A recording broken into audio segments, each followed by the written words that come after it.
New Media Comedy Worldwide Studios. New Media Comedy Worldwide presents Comedy Legacy Series with Jim Mendrinos. And now, your host, Jim Mendrinos. Hello, everybody. I'm Jim Mendrinos, and welcome to the Comedy Legacy Podcast. Today's kind of an odd show for me, and one that I think you're really going to enjoy. When I started in comedy, I was incredibly young, and everyone was so much older than me. And years later, when I'd bump into the guys that were veterans when I started, they would always say, "Oh man, I watched you grow up and stand up." And there's a little feeling of pride, you know, knowing that you might have helped shepherd somebody along. You might have done something to make it a little bit easier for me in the business. But today I get to talk to somebody that I saw grow up in comedy. When I first met today's guest, I believe I met her when she was 17, and she was handing out flyers for a comedy club in the city, and I've watched her grow since then. Amazingly, she's performed all over the world. She is one of the smartest, most savvy business people, especially in terms of using social media. There's so much we can learn from her. Sit back, enjoy, and join me on this conversation with our today's guest on the Comedy Legacy Podcast, Miss Liz Miele. All right, so this one's going to be fun for me because I know my next guest said she was a wee child. And considering that everyone on the podcast has said, "Jim, I've known you since you were a child," it's fun for me to actually say that to another human being. Yeah.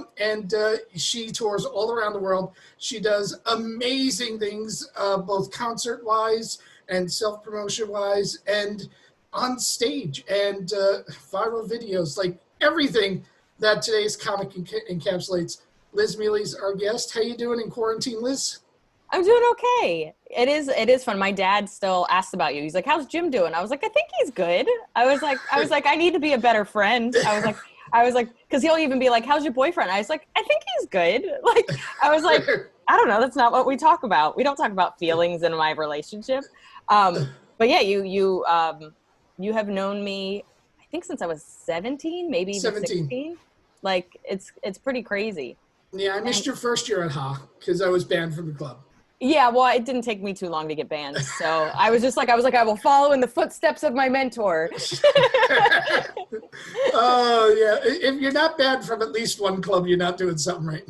Also, if you've never been banned from Ha, you weren't doing something right. Because honestly, if you were a sheep, you still work there. Like, I mean, and where's that led you? Like, no offense to my friends, but yeah. But it is like, it was hurtful and I was sad about it, but it was also the reason I blossomed is because I didn't have the safety net of shittery that was Ha. You know, I'm also, there's good and bad to be had from every club. And this is one of the things that I love talking to about comics. You weren't treated well there. A lot of comics weren't treated well there. Yeah. But there were massive amounts of shows that you could get good. I think the hard thing for a comic to understand is when to walk away from a bad environment. Or to even recognize a bad environment. Because at the end of the day, what was so influential and important about Ha, and I do give them a lot of credit for my growth, is it had it had 2 rooms, and on a weekday, it had, I think, 6 shows. Like, it had a stupid amount of shows just in one day, let alone 1 week. And in the beginning, especially when I'm talking to younger comics, you just need to get comfortable on stage. You just need to be comfortable bombing. You need to be comfortable saying your words. You need repetitions to remember your words and really just figure yourself out. And you can't do that without constant stage time. And what's the hardest thing to get in the first 1 to 4 years of your career is stage time. So I was given, oddly, a gift, a very toxic gift. And I think at some point it would have had diminishing returns if I stayed there. Mm-hmm. But I almost that's why I really feel both working there was a blessing, but also getting kicked out was a blessing because it was so easy to get stage time there. And I was so ingrained in that culture. And, you know, you come from a home of abuse. What is a work environment of abuse? To you, you're like, yeah, everything sucks. And that's how life works. So when I got kicked out at 19, it pushed me to experience different stages, different environments, different ways that clubs work, and different audiences. And it made me grow in a way that I wouldn't, like, Ha made me grow the initial growth, but getting kicked out and working other clubs and working on how to get stage time and communicate with bookers and sell myself is what really made me grow into the comic I am today. Yeah, and especially on the business side. But I want to talk more about the artistic to start, because when you started, you know, and again, it's never a compliment when they say it. The tag of great writer was put on you. Like, Liz is a great writer, but she's doing deadpan stuff. And then suddenly your deadpan stuff became what it always was, but what nobody could see. Just your confidence on stage, your ability and willingness to stand behind your material and not goofball it up to sell a joke. Yeah. When did you feel that turn? When did you feel that you were able to use that confidence in the way you wanted to? I really do think it took like 10, 11 years. Like I've always suffered from low self-esteem. And I thought, I don't know if you experienced this, but for whenever somebody would be like, you're a great writer or you're a good performer, I would be like, I tricked them. Like I tricked them. Like they'd be like, oh, your stuff is really smart. And I'd be like, ha, I'm not smart. I tricked you. Like it just felt like I couldn't absorb the compliments because I didn't feel like they were true. And it felt like anything I did wasn't good enough. And even when I was getting good responses, I felt like I could have been doing better, or I should have been doing better in my career, or I should have been further, or if people really enjoyed me, I'd have this massive following. So I always found an excuse to belittle my abilities and my efforts. And I think honestly, with therapy and having good friendships and like long-standing friendships and having good peers that believed in me, it took a long time for me to hear it.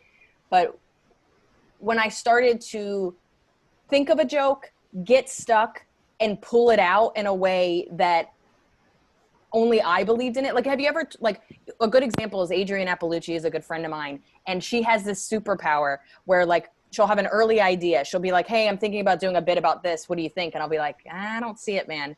And then the next day, it's her best bit. Like, it's like, to the point where I'm like, I couldn't even see you turning that premise into anything. And it's now the funniest thing I've ever seen. And to me, it felt, she might not feel like it's innate, but that was always, when I looked at her superpower. And it took me 10 years to go, I can make this work. It feels like the premise is too sloppy. It feels like it's too much of a stretch. It feels like nobody cares. It feels like it's a boring topic. But I go, I'm passionate about it. And I now feel like I can make any joke work. And that confidence in my writing ability took a long time.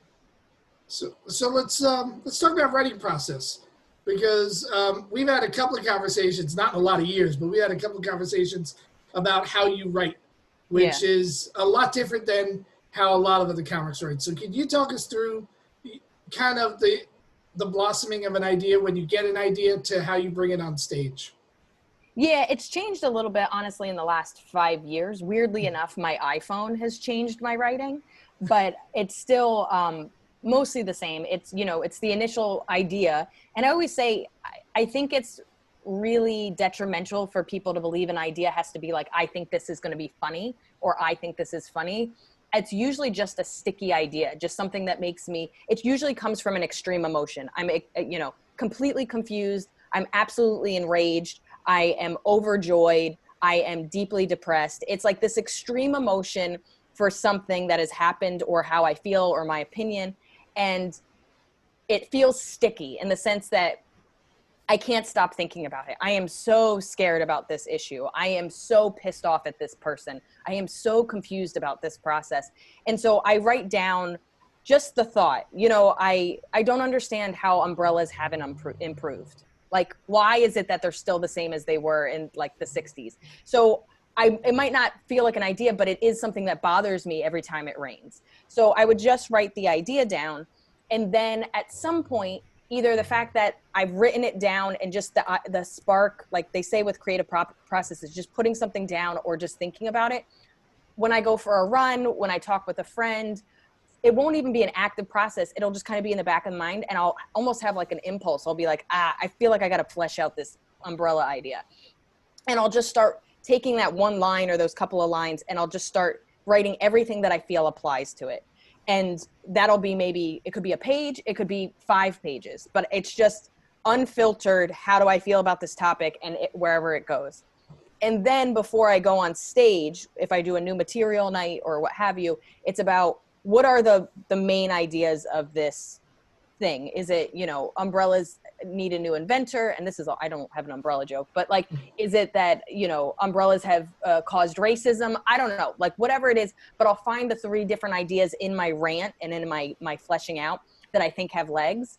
And then I start trying them on stage. So I would say 5 years ago, almost pre-iPhone for me, because it took me a long time to get a smartphone, I would the joke had to be like 70% written out. And I would use the audience to kind of guide me to what people think is funny or has legs or what people are really resonating with. Now I can try a joke that's like 20% an idea, and I'll just turn on my recorder on my phone and I'll just let myself talk out of my ass.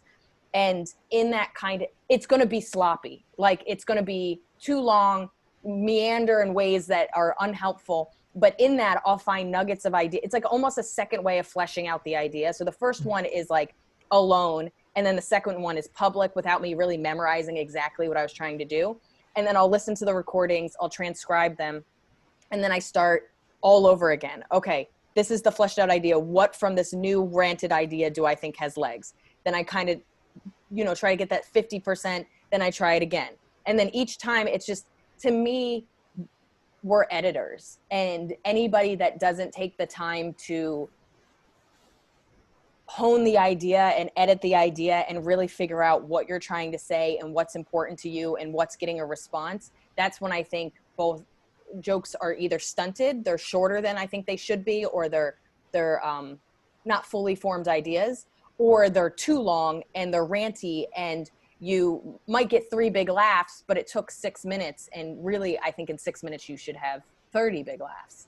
So I've become a storyteller because of this process, but I've also become very jokey because of this process, because it's like, if I'm going to tell this 6-minute story, I'm going to have you laughing the whole time. And so every time I would do like a 6-minute story, it'd be like, this is too much talking. This line has to be bigger. And I'm a very visual person. So even if I'm auto recording and listening, I always transcribe. And I don't think my process is right. And I don't think if I taught, like, cause like you teach classes and stuff, if I told kids like, this is what you have to do, they'd be like, this feels like homework. And I'd be like, yeah, I hate it. I hate my process sometimes. It's exhausting. I will have something on my phone that says, Liz, transcribe today. And I'll be like, no, I don't want to. But once I transcribe it, I'll go, oh, I forgot about that line. And actually, if I move that line to the back, it'll have a bigger impact, rather than I've been doing it up front and it doesn't make sense. Like, transcribing a joke 10 times has made it tighter. It has made it a bigger idea, and has also made a stronger impact, because I'm only using the words that are necessary. So it's, to me, but I also have longer jokes than most of my friends. Like, my average bit is between 1.5 minutes and 4 minutes. And a lot of my jokes are between 5 and 7. And yes, there's baby punchlines the whole time, but everything is building up to this one big punchline. And I just try to make it as entertaining as possible, because I'm like, I want people to learn this lesson, but I have to talk about this to get there. All right. So I want to talk about something that I've noticed in your growth, which is amazing. Your use of physicality and your use of silence on stage. You will take applause with a Jack Benny-like quality. You have no fear of taking a pause if it furthers your punchline. Yeah. How difficult was that? Because I remember when you first started, you used to like to have your jokes packed back to back. I think, as most new comics do, there's a little bit of fear of the silence. But, even in watching your latest special last night, which is on YouTube, and everyone should go watch it, watching your latest special last night, some of the pauses you took were daring. Some of them, you could literally drive a truck through some of those pauses, but they were all the right amount. How long did it take for you to trust yourself on the performer side as a writer to know that the pauses were part of the writing? I don't know if I know. I just know that it had an impact on me when I saw other people do it. And I think in general, I'm a rush to slow down kind of person. Like if we ran into each other on the street and I was so excited to tell you a story, I'd be like, oh my God, Jim, this thing happened. It was crazy. I'm like very much like an energetic child that had too much like sugar. I'd be like, this thing happened and it was crazy and da-da-da-da. And guess what? And he'd be like, what? This thing happened. Like it was always a little bit a part of my personality to like almost run people over with my thoughts and ideas and then kind of be like, let me set a stage for you. Like I almost have always used pauses even as a person to create silly tension or dramatic tension to get attention.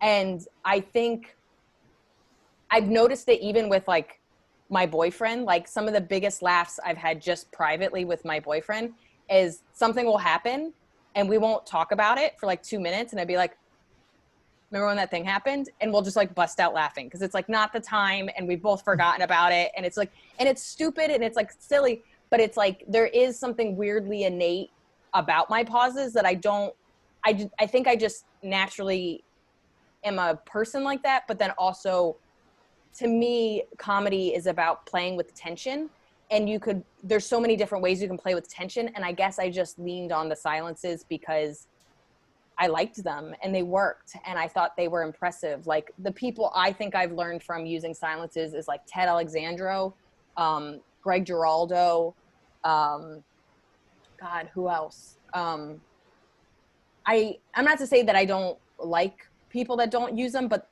I've always been impressed by the people that have used them. And I think they were just teachers for me. So I think some of it's innate, some of it's like, oh, I like that. Like the same way that you see somebody go, you know, a basic tool is the rule of threes, but then you see somebody break the rule of threes and you're like, I want to break the rule of threes. Like, that's fun. Like, so I think I would see somebody do something daring. And I think when you're younger, you think I want to be brave enough to do that. And you start experimenting with it. You know, it was hard in the beginning because as a young woman, as a woman in general, as somebody that, especially in the beginning, didn't have confidence, I would get heckled a lot in those pauses and they would ruin the joke.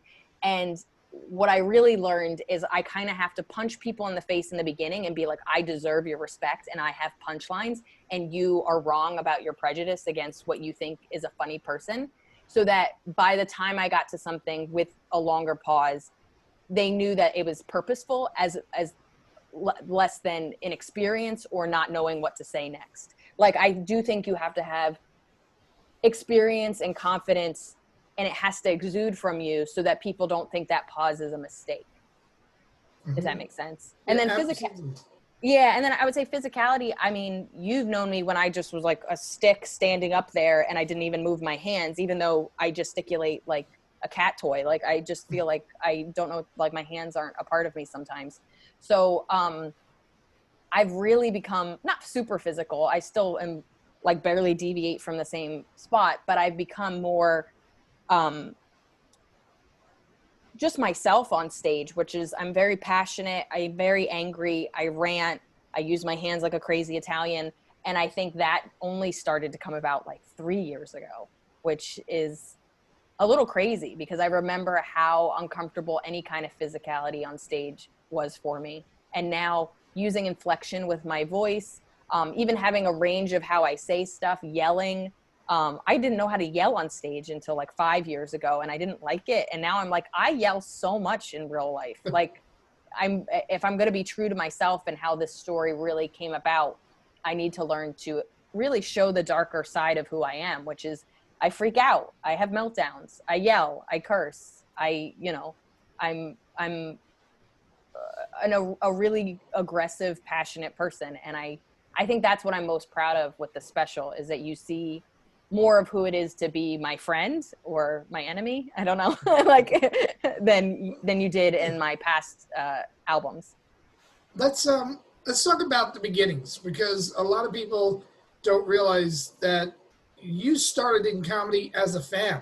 You have a natural love of comedy, and I remember talking to you really early when I first met you, and you were busting out references of comics that you had no godly reason of knowing who they were. So when did you fall in love with the art form, and what made you decide to become a comic? So I probably discovered it when I was like 13, maybe 14.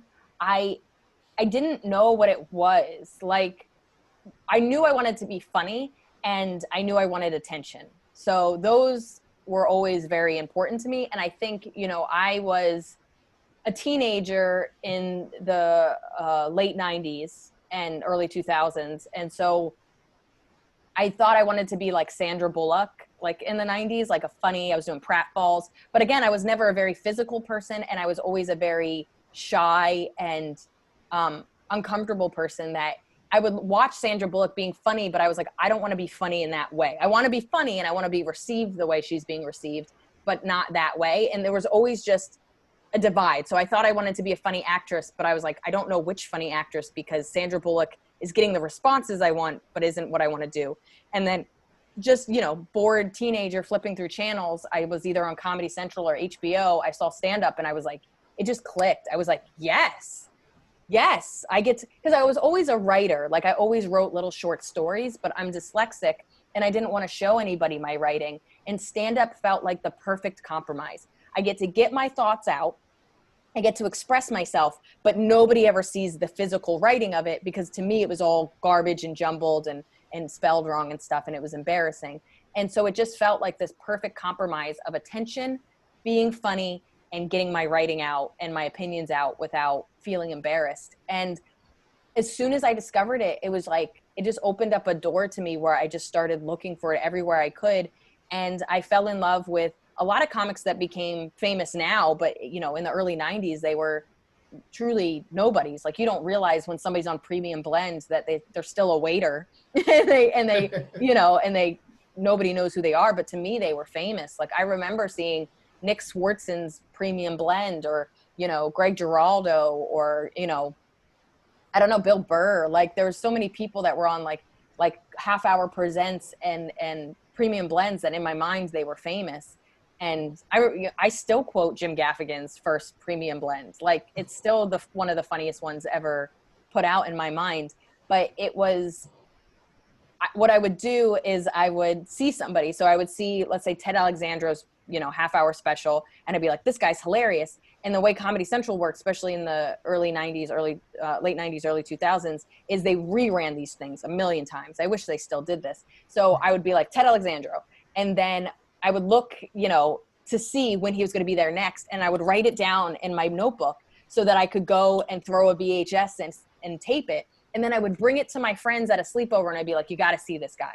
And then all my friends would watch it, and then we would quote him. And then I became this mixtape DJ of stand-up with my friends, where I would go to a sleepover and I'd be like, you got to see this guy, Mitch Hedberg. He's awesome. Oh, you got to see this guy, Nick Swartzen. He's amazing. Oh, you got to see Wanda Sykes. She's the best. Or Wanda Sykes Hall was what she was, 18 years ago. But I would see people, and I felt like I was discovering them. And then I would bring them to the teenage world of sleepovers, and then I would quote them, and then my friends would quote them. And I was accidentally teaching myself comedy in a lot of ways. And I knew probably pretty quickly that's what I wanted to do. So I told a couple of friends that I felt I could trust. And they bought me, one friend for my birthday bought me like a how to do comedy book. Another friend introduced me to her friend that she worked with that had done stand-up. He'd done it for a year. And in my mind, he was an open micer, but he was giving me advice. And I was like, I'm getting the best advice from the business. And you know what I mean? Like, you don't know when you're a kid. I was 15 years old. But I immediately started writing stand-up, showing my stand-up to friends, trying to hone my stand-up, learn and watch other people. And it wasn't until 16 that I got on stage, even though I started writing when I was 14. But I think even just that act of writing and showing my friends and practicing in my room was an education. Yeah. So one of the things I loved about you in the early days when I first got to know you was if there was a new comic who you hadn't seen, you were sitting in the back of the room. You had to watch them. Yeah. Is that still the case? Do you still watch a lot of stand-up after all these years? I still watch a lot of stand-up. I don't know if I'm as open to new comedy. only because I'll get really frustrated. Both because, you know, I'm sure you get this, the shooting up of success when they've been in it for 2 years and you're like, cool, that feels good. So I will acknowledge that my ego sometimes prevents me from watching some of the newer comics, although I am very open to helping, suggesting, connecting. I will never get in the way of somebody's growth, but I might not be a willing aunt to always watch their growth. But I mean, from friends to peers to specials that are on TV, it's still my favorite thing. It still makes me feel better. It's still, on a bad day, it can turn my day around. A good joke, like Mark Norman just put out his special like a week ago. He has probably one of the best abortion jokes I have ever heard. And I have watched just that joke a couple of times and have shared it and showed my friends. And it's just so smart and well done. And I gut laughed. I do sometimes, like, there'll be some comics that are like, I don't laugh anymore. And I'm like, that's sad. That's why we got into this. What do you mean you don't laugh anymore? I laugh getting coffee with Adrienne as she's like talking about an ex-boyfriend. It's not even a joke. And I'm on the floor being like, write that down, Adrienne. That's so funny. Like, it's my favorite thing to do. I think comedy, to be a comedian and have trouble laughing now, I think is sad. And so I feel grateful that it's still my favorite thing to watch comedy. And my goal when I was a teenager was to get good enough that I could go to shows for free. So there's a part of me that's like, living the dream. I know I am. I'm literally living the dream. There is nothing cooler than the fact that Ted Alexandro is a friend of mine, or Jim Gaffigan has tweeted my stuff before, or, you know, Adam Ferrara is one of my favorite people who hosted my, I think my second TV appearance. So there's these people that went from being somebody I looked up to being my peers to now being my friends. And, Colin Quinn is how I got into The Cellar and retweeted my stuff and was even thinking about directing my special. And that to me is a gift I could have never predicted. This person that has always influenced the way he talks about history, the way he does even just long form comedy, and just the heart that he has. I mean, I would have to fight somebody if they ever said he wasn't the kindest person in the business. So the relationship I have to comedy has only gotten stronger and more exciting in a lot of ways. And I appreciate the fact that I still have almost teenager childlike wonder towards comedy. I still get excited by a good joke, especially even if it is somebody I don't know, but I feel really giddy that it's often somebody I do know. Yeah. Let's talk about your first TV appearance. Was that live at Gotham? Yes, it was live at Gotham on Comedy Central. I taped it when I was 22 and it aired when I was 23. Yeah. So I was at your first TV taping. I went to see you, if you remember. Yeah, I do. And there was, you were surprisingly not nervous. You were surprisingly Stupidity really helps. Ignorance is bliss in those kind of situations where I was like, I got this. Now I think I'm more nervous than I've ever been. Maybe because I care more and more people are watching. And I've also lost opportunities, and now I'm very nervous about losing opportunities when you get less and less of them as you go along. And while I still feel like I'm a young person, I am an old person in the business, and I am overlooked because I am known and I haven't popped off in people's eyes. So I think opportunities, auditions, people watching me that are important tend to make me a little more nervous because I have business experiences that make me tense up. Well, when I was 22, I was like, this is the beginning. It's all going to work out. And now I'm 34 and I'm like, I've messed up a lot. You have bills, Liz, don't fuck up. Well, we all have bills, but I'm going to point out something to you that somebody pointed out to me when I was 39. You've now been doing stand-up more than half your life. Yeah. you know, you clearly know what you're doing, you know. Yeah, I think, and I know you've experienced this. I mean, I feel every comic's experienced this. You get to a point where there's a confidence in what you're doing, and you believe in yourself, and your friends believe in you, and the audience believes in you. But the all-knowing industry gods go, no. And you go, even if they're wrong, they still affect me. Yeah. And that's where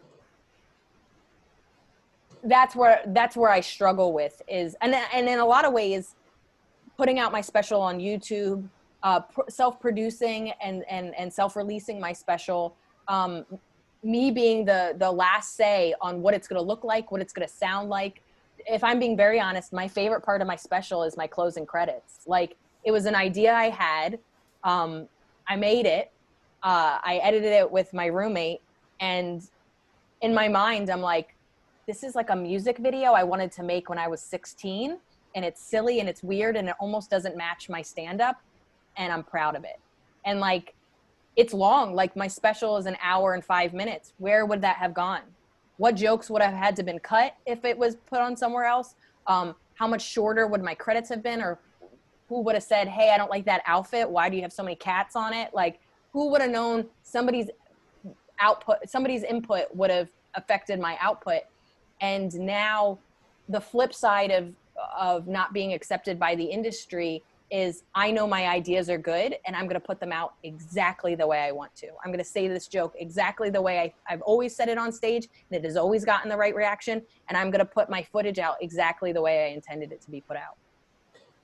And I want to talk about that because singularly, oddly, you're like family to me. So You're my family. the most proud I've ever been of you, all time, was Damaged. Do you remember?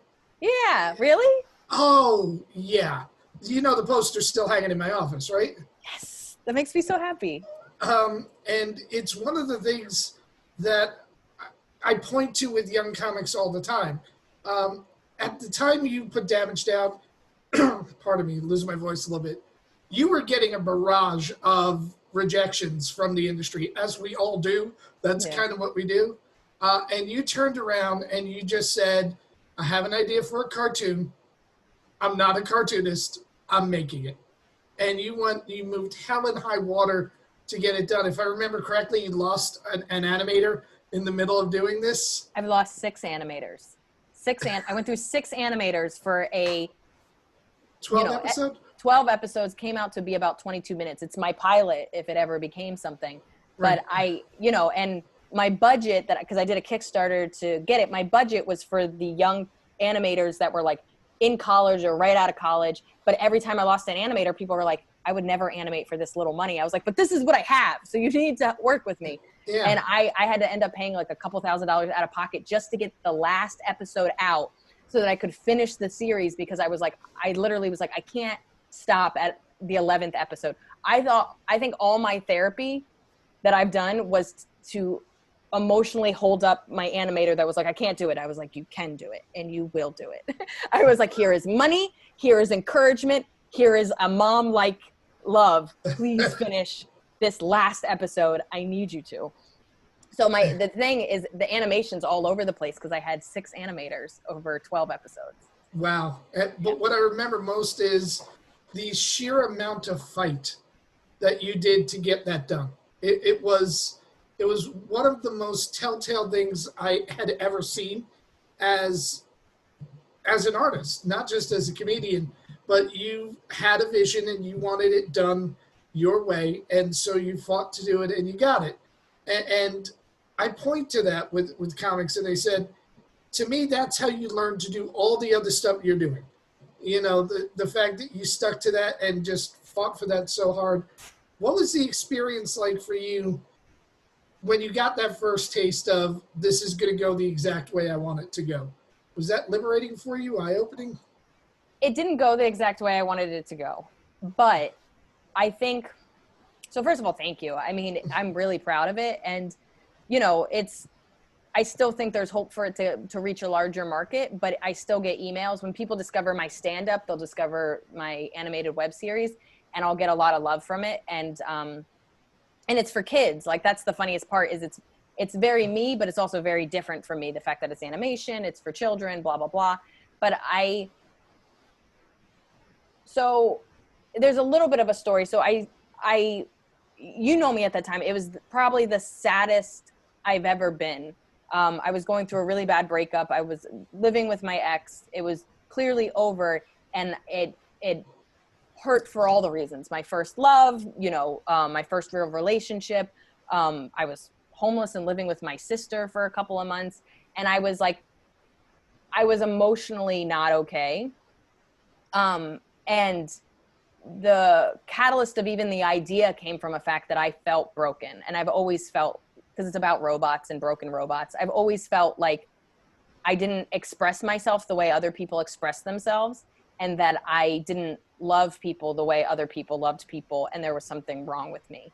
So I've always liked robots. I've always related to robots, but even robots, I was like, I'm a broken robot. Like, I was like, I'm not even like a high-end robot. I'm a thrown aside, you're not worth fixing robot.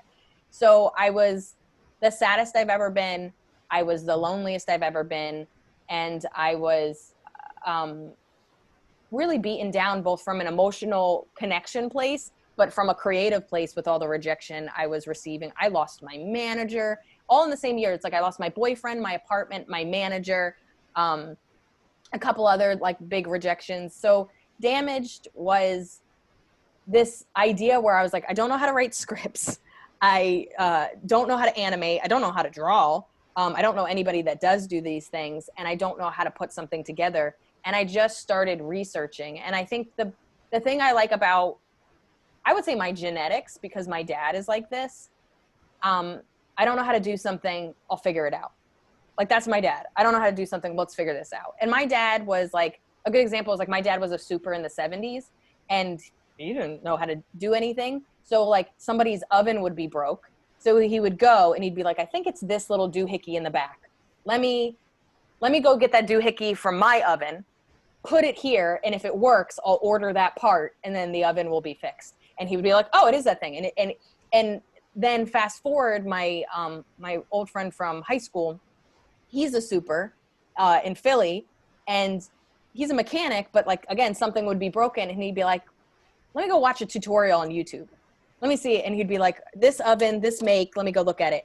And I feel like the people I surround myself with and the father that I had taught me that nobody knows what they're doing.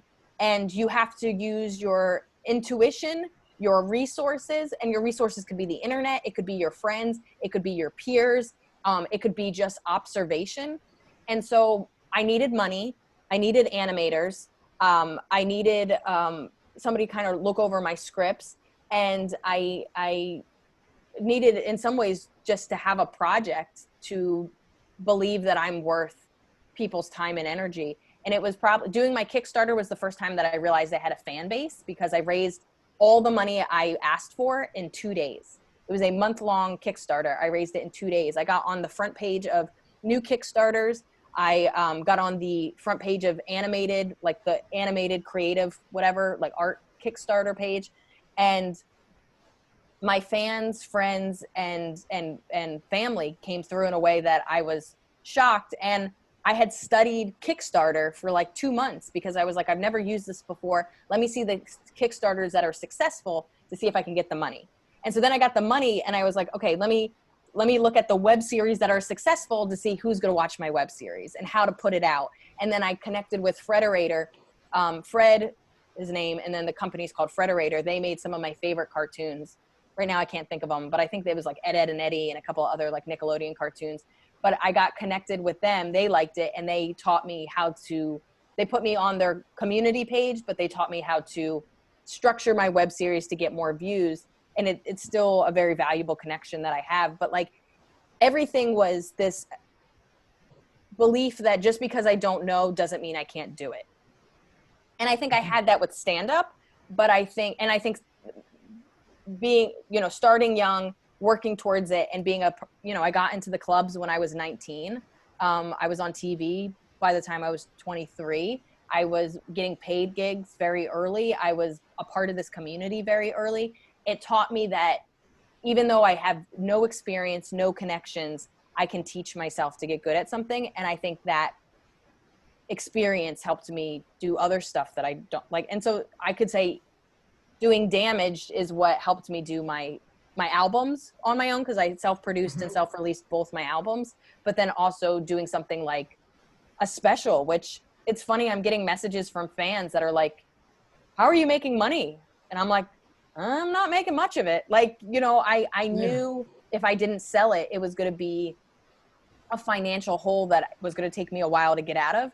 But I also understood the same way I understood with Damaged and anything else that I worked on, that it's not about making the money right now. It's about making connections with fans, proving what I'm worth so that in the future I can make bank. And I do think this special is going to prove that. Yep. It's a great special. So, and it's available on your YouTube channel. I'm losing my ability to speak English, which is youtube.com/Liz Miele. Yeah. So you gotta go see that. I did want to talk about a couple other things that are kind of awesome that you've done. And actually, the first one is the one that you're known for, feminist sex positions, which you did on Live at Gotham. Was it Live at Gotham? Gotham Comedy Live. Yes, which was on Access, and that was like years later. The second incarnation of the show. Yeah. Blew up and became, you know, I literally do not know a woman who has not, when I say I'm a comedian, go, oh, do you know Liz Miele? She does, you know, it blew up, and it blew up in a big way. But we can't control what's going to blow up or what's not going to blow up. Yeah. What's more amazing to me is how quickly and how successfully you capitalized on it. You understood, I think earlier than most comics, the importance of a fan base on the internet, the importance of YouTube, and the importance of, you know, Facebook and Instagram and Twitter. Can you talk a little bit about how you came to realize that and your process?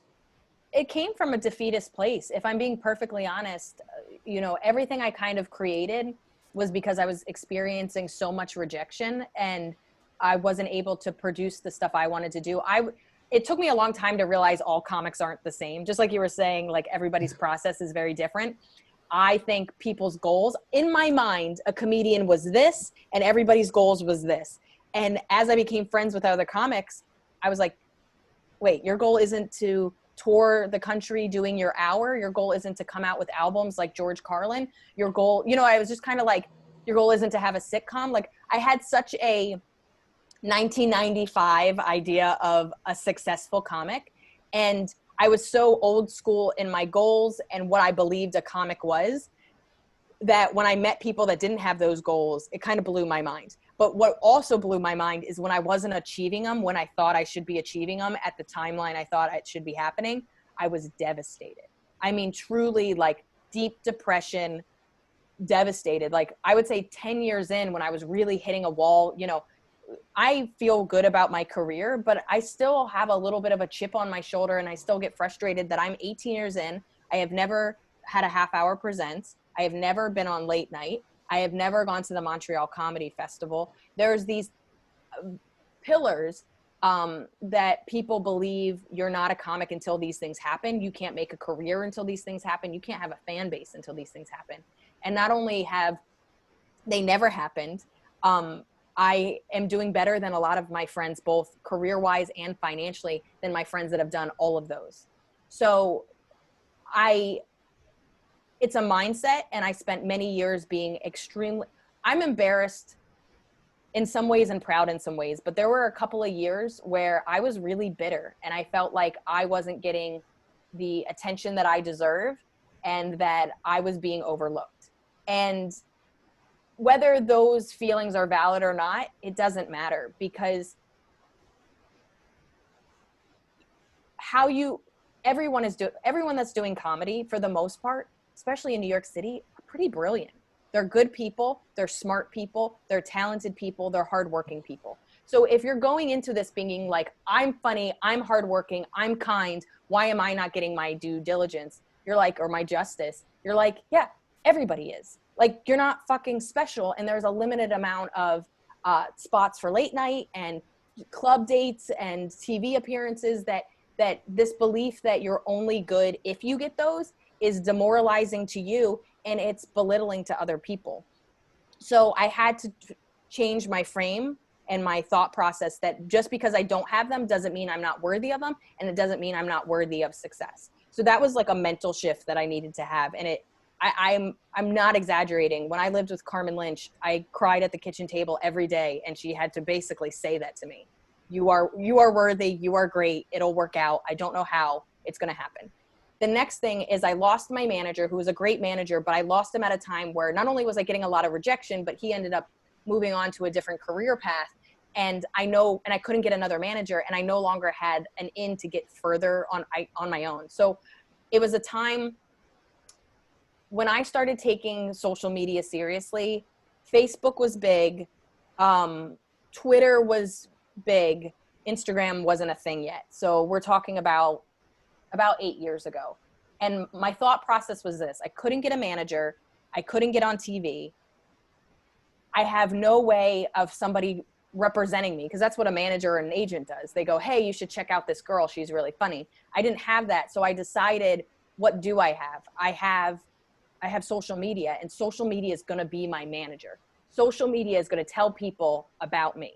So then it was about, how do I learn to get good at it? Because I had already seen a little bit of the benefits from very rudimentary usage of it, which is when I joined Facebook. I was on MySpace, but I really don't think I used it in any real way. Facebook, people would be like, can you post this flyer for this bar show that you're on? Or, I started every day because I was doing spots. I was doing 2 spots a night, almost every single night, because that was always important to me. Were they quality spots? Probably not, but it didn't matter at that time.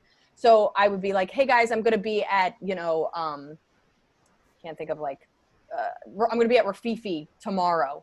At this time, I'm going to be at, there's so many bars that are dead now. It makes me sad, but I'm going to be at, this bar at this time. And so what would happen is I would run into comics, and they'd be like, wow, you're getting up a lot. And it was the first time that I was like, I'm getting up the same amount. That I'm getting up now. And that was the first time that I realized, being that I was never good at FaceTime. I'm not a big drinker. I actually don't drink at all anymore. And I was never a hanger-outer. I have a lot of social anxiety. And, because it's a drinking culture, if you're not drinking, or you're not talking about sports in some situations, you're not, whatever. I was never that person. So I was losing out on the comedic connection and FaceTime in real life, but I was accidentally learning that social media was a different form of FaceTime. So now fast forward, I decided to make social media my manager, and I start reading Gary Vaynerchuk's books. I start reading Seth Godin, who talks about marketing and stuff. I start reading all these different types of social media books that are now obsolete, by the way, because social media and the internet work so fast that a book that comes out is almost obsolete by the time it comes out. Things are moving at a pace of every 3 to 6 months. But at the time, it was a little slower, and there are some basic knowledge and rudimentary ideas of social media that build on itself. But I started to implement what companies do. Started to treat myself like a company and almost kind of separate myself from my comedy. This isn't my comedy. My comedy is a book that I'm selling. My comedy is a web series I'm doing. My comedy is an album that I'm pitching. My comedy is a show you should go to. So I started separating myself, that it's not my comedy, it's this entity. And I was starting to do basic stuff like, it's like the rule of 4, which is if you were Colgate, you would give out free tooth enamel information. You wouldn't ask for anything. You wouldn't be like, hey guys, we have this new toothpaste. You wouldn't be selling me anything. You'd basically be saying, hey, did you know flossing can prevent dental bills up to 50%? Or did you know that tartar is built because of X, Y, and Z reasons? You'd be giving out facts, or you'd be giving out free samples. You'd be giving instead of taking. And you would do that 3 out of 4 posts. Then one post would be like, we have this new teeth whitening thing that you should buy. It's only $3.99 and it's at every CVS. And I started to do the same thing. So it would be like, here's a tweet for free. Here's a stand-up thing for free. Here's my thoughts for free. Hey guys, I have a show this Friday at, the Comedy Cellar. Come see me. And so I started implementing the fact that my free thing is my humor. and I was going to write. So I started simple with just every single day I would write a funny thought or a joke or whatever. And that progressed into funny pictures. It progressed into putting my stand-up online. And then when I started putting albums out, I would pick like 5 jokes that would be jokes that represent that album, but they represent me. And then I would pitch them to magazines, to blogs, to friends to retweet, and try to get them moving. And that's how I got Feminist Sex Position to take off, is I wrote to 10 feminist blogs. And some of them I had the email because of other friends that had connections, and it would be like, you know, hey, Sarah, I have this thing. I don't know if it's something your website could use, but I just wanted to show it to you. And then sometimes it was a website. I had no connection, and I would fill out their form wrong. So the first blog to break my video and help it get to like, I think 200,000 views very quickly was this blog called Everyday Feminism, I think. And I filled out their form wrong. It was like, why do you want to be a writer for Everyday Feminism? I was like, I just have this joke. I think you might like it. What about feminism is important to you? I was like, it's not really, I just have this joke. I think you might like it. They were like, as a feminist. I was like, I'm a feminist, but like, it's not my identity. I just have this joke. Like, you know, and I filled it out, and I filled it out with, like I said, like 10 different people, but they, without even telling me, somebody was just like, hey, I saw you on Everyday Feminist. And then other blogs started picking it up. And even that cycle was something I read from a book. And you know, most people are like, if I get into the New York Times, I'll be famous. Yeah, but if you get into a blog that has 10,000 viewers as opposed to shooting for somebody that has millions, you already don't have 10,000 viewers. Start with something that's a little more of a step rather than a leap. And then from the step, you can take a jump. And then from the jump, you can take a leap. But there's people that are like, I'm awesome. Everybody should know I'm awesome. The New York Times should know I'm awesome. Yeah, well, there's a bunch of awesome people that have a fan base, and New York Times is a dying newspaper. They are just as much want Kevin Hart as Kevin Hart wants the New York Times. So you have to start with somebody that sees equal value to you.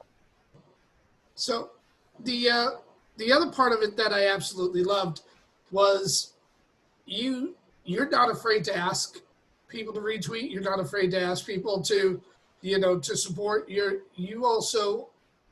Your community is participatory with what you do. How long did it take you to realize that they were there for you? Because your fan base is like, I want to hug your fan base. Because that makes me happy. No, there have been a couple of times where I've looked at your post and somebody wrote something unkind towards you. Let's put that way. Yeah. And they're like, I want to kill this fucker. And then all of a sudden I'm reading 50 tweets of people calling that guy an asshole. Yeah. How long did it take you to realize that it wasn't just you reaching out to anonymous people, it was a relationship? Because I don't start by asking people for stuff. I start by being there for people. So, you're a huge influence on me for that. You, from day one, have always made sure I was okay emotionally, made sure I was okay financially, made sure I was okay comedically. And when we met, I wasn't in a place that I could go, hey, Jim, I'm not okay, both emotionally, financially, or comedically. You, as an empathetic, thoughtful person, would see that I wasn't writing. Like, I still tell this story on podcasts. I remember this day so fucking clearly. We were on the road together because you were one of the first people to believe in me and to take me on the road with you. I remember you were driving me home. We had done a bunch of gigs together. I was still in college. I was probably like a junior or senior in college. And we were getting close to my apartment. You park, and I was like, bye, Jim. And you're like, actually, Liz, I wanted to talk to you about something. And I was like, okay. And you were like, when's the last time you wrote? And I was like, what do you mean? You're like, well, it just seems like you've been doing the same stuff for the last 6 months. When's the last time you wrote? And I was I was a dick. I was very defensive. I was just like, I'm in college and I'm fucking, I'm busy. And you're like, okay. Like, I was being a dick, and I was always very defensive when anybody called me on my shit. And you were like, okay, I get that. We're all busy, but real growth comes from writing. And it was a very brief conversation, and I hated you for probably about a week. And it's happened a lot with my therapist, because this was years before I got into therapy. My therapist would say something, and I'd be like, you don't fucking know me. And I would hate her. And then I'd be like, oh, I hate her because she's right. Like, she hit something that's a sore point. And I wasn't writing, and I was overwhelmed and embarrassed. And your voice is in my head a lot of times where I go, am I doing exactly am I making excuses, or am I not fully being the comic that I want to be. So all this kind of goes back to the fact that the original question was, what did you know your base was there for you? Exactly, is because I had people very early in my life, like you, like my friends that I still have today, that called me on my shit, and were supporters of me. And so I appreciate it. Even when I couldn't be supportive of them back, I had so many positive influences of people being supportive of me creatively, financially, and emotionally when I was incapable of being that person for them, that by the time I got more farther along in my career, emotionally healthier and financially stable, I thought, whether people ask me or not, I'm going to be there for other people because it was so important to my own growth and it was so nurturing. So it went from people taking care of me without me asking to me taking care of other people without them asking, so that when I did need help and learning how to ask for help, I not only knew when I needed to ask, but I didn't feel embarrassed to ask because I was undoubtedly over enthusiastically and unwaveringly there for other people. And a fan left me a comment, not even a fan of somebody else. So like, I forget who it was. I think it might've been like Nick Griffin or Gary Goldman retweeted my special. And somebody wrote, I've never heard of this girl, but seeing how many of her peers have retweeted it lets me know that not only is she kind, but she is extremely funny. And I look forward to watching this. And I was like, that is probably one of the nicest comments I've ever received from a stranger, because my goal is to spread kindness and support and be there for my friends and for my peers that I believe in. And it's not an overnight kind of thing. You can go matching with people. You can be like, I retweeted you, will you retweet me? There's nothing wrong with that. But I've always thought I'm going to give more than I get. And if I ever need them, great. Or that's nice that they'll be there for me. But it's never like, I'm going to retweet them for 10 years so that I can ask for this one favor. It was always, how would I like to be supported, and how have people supported me in the past? I'm going to do that for other people. And if I do need support, I'm going to be strong enough and believe in myself enough that they will be. And there's people that haven't retweeted and I think nothing of it. Whether, there's people, like I'm friends with a lot of like artists, like street artists and painters, and they've come back and been like, hey, my brand isn't to retweet other people, but I can leave a comment. And I'm like, totally fine. Totally get that. There's no, if you don't support me in this exact way, you're a bad friend or you're a bad part of my community. It's me being willing to be like, hey, I could use help in this area. And then being like, I can help you in this area, but I can't help you in that area. Is that okay? Totally okay. But that takes, just like my foundation in social media, those friendships and connections and community take years. And there's a really good, do you like Brene Brown? Do you know who she is? I don't know who she is. Okay, so she has the highest viewed TED Talk of all time. She is very important to my emotional growth. She now has a Netflix special, if we both want to be jealous, because she is not a comedian. She is a researcher and talker, person. But basically her TED Talk is called Vulnerability. And it was I probably watch it every year. I'm not good at vulnerability. And it was very important to me to understand the importance of it and how it builds connection. But she does another talk for Oprah years later. And you could literally put in Brene Brown, trust, Oprah talk. And it's all about how trust is built. And she's so good at breaking down. And you and I both innately know this, but I don't think we knew that we were doing it. But basically what you were doing, let's use our friendship. You were doing is without me asking, just being a caring person, you would help me out. And she basically would say, this is a jar of marbles. So you would drive me home from a gig. That's a marble in a jar. Here's somebody that cares enough about me to make sure I get home safe. You would recommend me for a gig. That's another marble in this jar. You think I deserve eyes and ears on me, and you support what I do as a career. You see that I'm upset and you listen to me in a car. That's another marble. We clearly drove a lot together. These are all car examples. We've been in so many cars together. We've driven a lot of hours together.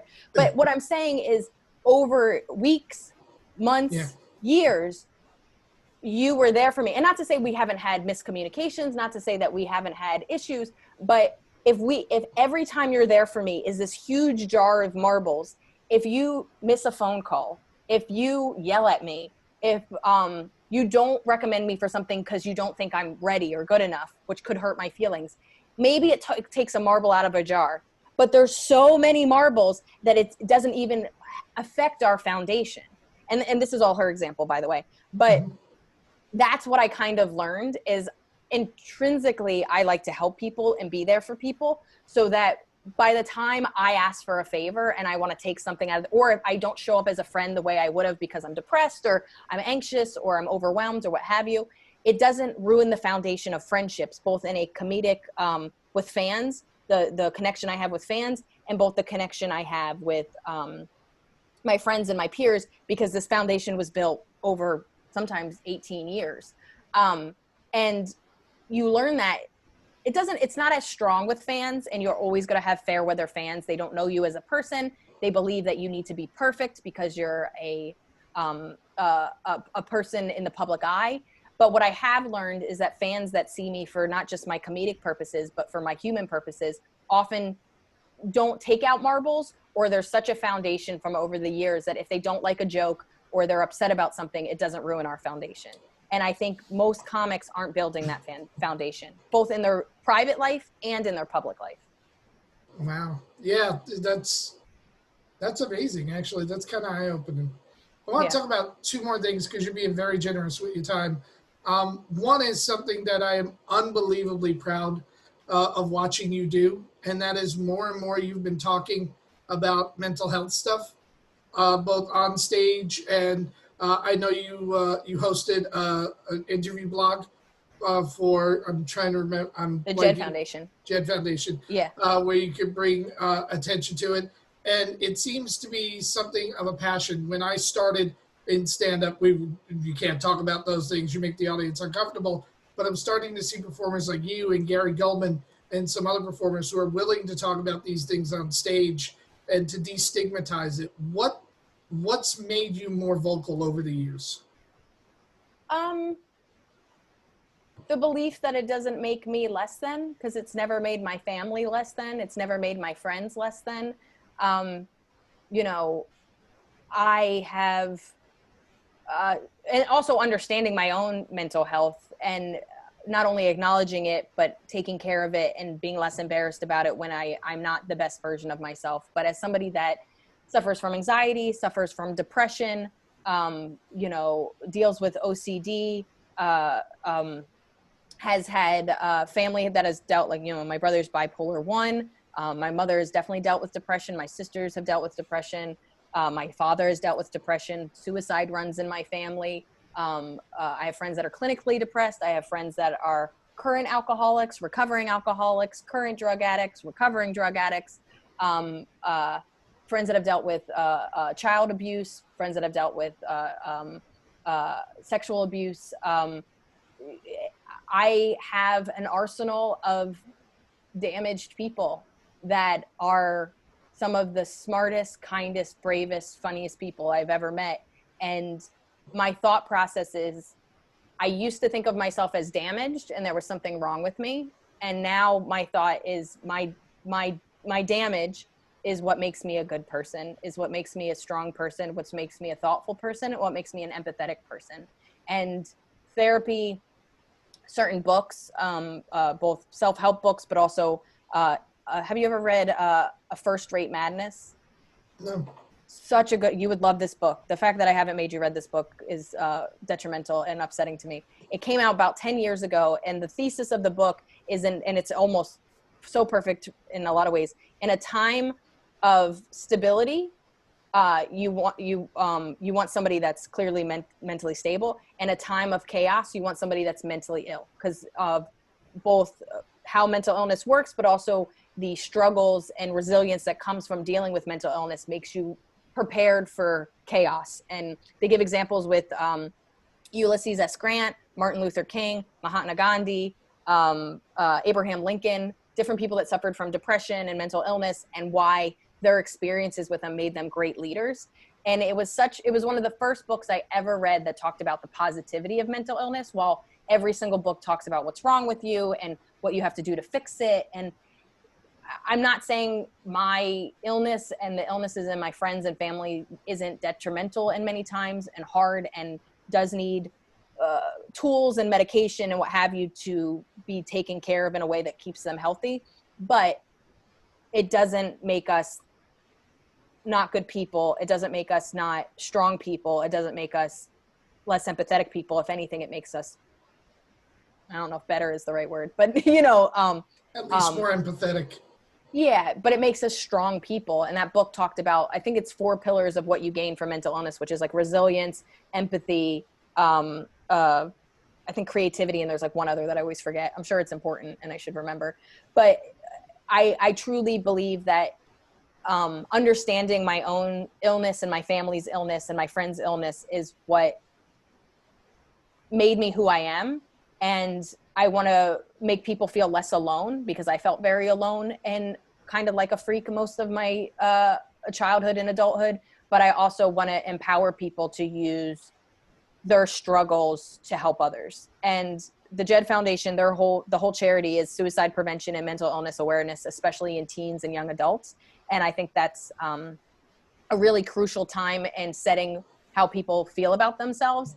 And I want people to not feel that way, especially growing up, because I think we're losing a lot of important people to this belief that there's something wrong with you, when there's so much beauty to living in an alternative mind frame. I've made that really PC.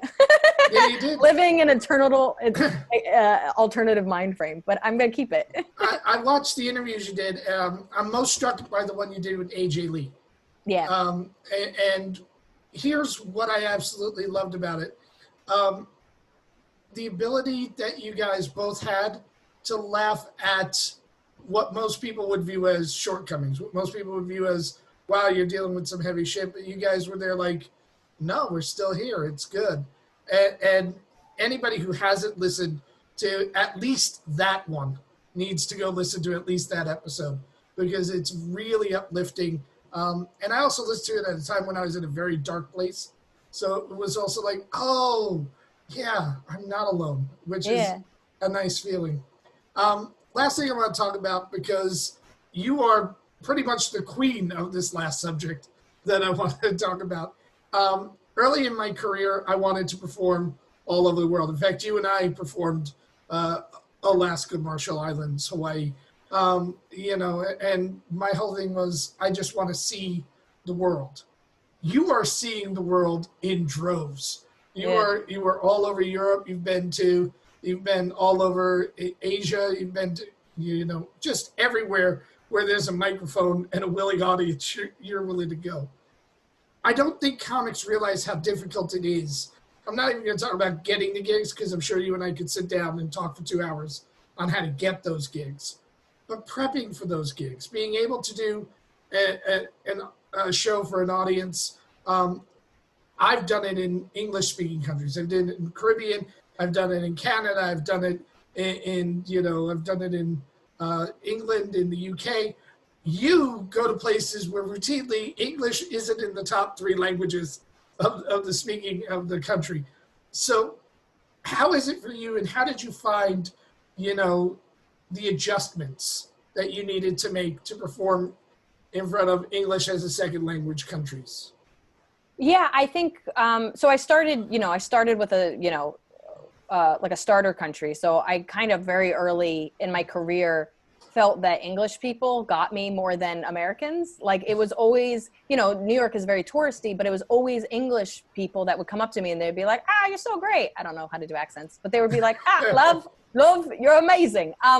So they were the ones that were coming up to me and like overly being enthusiastic about what I do. And I was like, wow, nobody likes me, but you like me. Maybe I was born in the wrong place. So it kind of was the first place that in my mind, I was like, I want to try to get to England because I think I might be more successful there. I think I might be more appreciated there. And I'm tired of trying in America. So it was a little bit of an exacerbated, like, I'm just going to go find my people. It ended up not being my first country. Spain was my first country because a really good friend from college who's a painter had an exhibit, and I used it as a vacation excuse. And I did my first international show in Spain. And it went so well. And it's Spain, Madrid specifically, isn't a country that most people speak English. Like if you go to Norway or Sweden, most people speak English. Pakistan I've been to, most people speak English. So there's certain countries where English is the first language or is a influential language. Yeah, that it's, I mean, Swedish people speak better English than we do. That's just a fact. So Spain was weirdly a big jump, and I didn't even know I was making it, and it went so well. And then I went to England and Scotland, and that was a bit of a parallel jump. There's a couple of words that people would let me know, like, hey, culturally that's, whatever. But also what really started to click is that most countries take in American TV, movies, music so much. And as somebody that's, maybe if I was from Missouri, my cultural references would be different than a New Yorker, but most movies and shows are placed in New York. So talking about the subway, being an American, making cultural references that I was mostly a personal experience, emotional writer that I didn't have a lot, but there's still parts of me that make me American, make me East Coast, make me a New Yorker, that I really didn't have to change much, because all around the world, our biggest export is culture, is TV, is movies, is music. So my accent didn't trip people up. My slang or the words that I used didn't really throw too many people off. And what I talked about might have been foreign to their lives, but it wasn't foreign to their entertainment. So maybe like Pakistan, they didn't want us to talk about religion. I get it, but I didn't really talk about religion to begin with. I did an abortion joke in Malaysia, and it didn't do well, clearly, only to have 2 Malaysian women be like, oh, it's illegal here. And I was like, that's something I should have researched. And now I'm going to start looking into that, or not doing that joke. So there's cultural things that I should know about because I'm a dark comedian, because I push the boundaries even in America, that I've had to learn. Asia was a huge learning experience for me, because Japan, it's not really an English speaking country. Clearly I'm doing English shows. And if I'm honest, 70% of my Asian shows were expats. I did 2 shows in Singapore. The first show was mostly expats. The second show was mostly locals. Philippines was mostly locals. Oh, actually that example was Philippines, not Malaysia. Malaysia was mostly expats. Thailand was mostly expats. So the other thing is that some shows like Pakistan was mostly locals. So it's each gig. Sometimes I don't know who I'm going to be performing for it. And hopefully when there's multiple shows, I will be able to adjust. And honestly, what I've really learned is I don't have to change much. And because I'm innately a personal comic, as opposed to like, hey, I-95's crazy, isn't it, guys? Like, because I'm not this, because I toured all over the country to begin with, and you have to be a little more universal, just because people are like, how's it like to perform in Sweden? I was like, it's easier than West Virginia. I'll tell you that. Like, West Virginia feels like a whole nother country compared to Sweden. I think we did West Virginia. Yeah. I've done West Virginia 3 times and never again. Sorry, everybody. But I truly feel like Europe, the Middle East, and Asia, in a lot of ways, I've connected more so because there's a fish out of water. This is something special. Only the best of the best are able to do what I'm doing, that I've been embraced in a way that I haven't been in America. It's amazing. So I ask every comic this, 2 questions. First one is, what do you wish you knew when you started that you know now about comedy? I wish I knew, I wish I knew that I should have stayed underground a little longer. Like, I was so desperate for attention, and I was so driven to be seen and successful that I was seen by people too early. And what I didn't realize, that people give you that first opportunity once, and if you don't blossom or take off, they think you're never going to take off. And it's really, really, really, really, really hard to get a second chance. And I feel like I was like truly like handed my first opportunity in a way that I'm sure older comics were jealous. And then it didn't blossom. Some of it was my emotional and comedic fault, that I've spent the last 10 years trying to prove that I deserve a second chance and that I'm more than ready now. And it's emotionally, physically, and financially exhausting in a way that if I had stayed a little more underground until I was polished and more mature as a comedian and a person, I think I would have not had to work so hard. But in some ways, the flip side of that is I think I'm a stronger comic because I had to work harder, if that makes sense. It does. And then finally, because you've been incredibly generous with your time, thank you so much. Where should people go if they've never seen you before to get the first look at Liz Miele? What should they watch first? It depends on how invested you are in me. If you want to go full in, I have my newest special on YouTube, but I also put my first album, the video of my first album, which is about 5 years old. I put it on YouTube at the end of March. It's called Emotionally Exhausting. So is it completely who I am? It's a little more monotone. There's definitely parts of me that, there's Tinder jokes on there, not pretending like Tinder is a new thing, but it's referenced that way because the jokes are like 8 years old. But, I think YouTube is the best way to watch clips and see full hours of what I do, as well as you can see podcasts and interviews and my web series Damaged, my web series Apartment C3. You can kind of see my full body of work on YouTube. Well, great. Liz, thank you so much. And I hope that the pandemic ends soon and you can be on stage in some country and I can read about it and live vicariously through you again soon. Same, dude. I can't wait to perform together. Yeah, that'll be fun. All right. Thank you so much to Liz Miele for dropping in today. And I'll be back to wrap it up in just a second. There is just so much for us to absorb in this conversation. So many times where Liz has taken body blows from the industry, reinvented herself, folded herself into her work, and came back even stronger than ever. It's a long career. At the end of the day, you have to constantly reinvigorate yourself. You have to constantly rebuild. And Liz does that through hard work, dedication, writing, performing, but most of all, through research. If she doesn't know an answer to something, she finds it, and that's something we can all learn from. We are going to be back next week with another great guest here on the Comedy Legacy series. Until then, please like, subscribe, leave comments, follow. If you happen to be listening to us on iTunes, please leave a review and rate the podcast. That would help us so much. But until next week, have a great week, guys. Keep writing, keep performing, and we'll see you next time on the Comedy Legacy series. Bye-bye, everybody.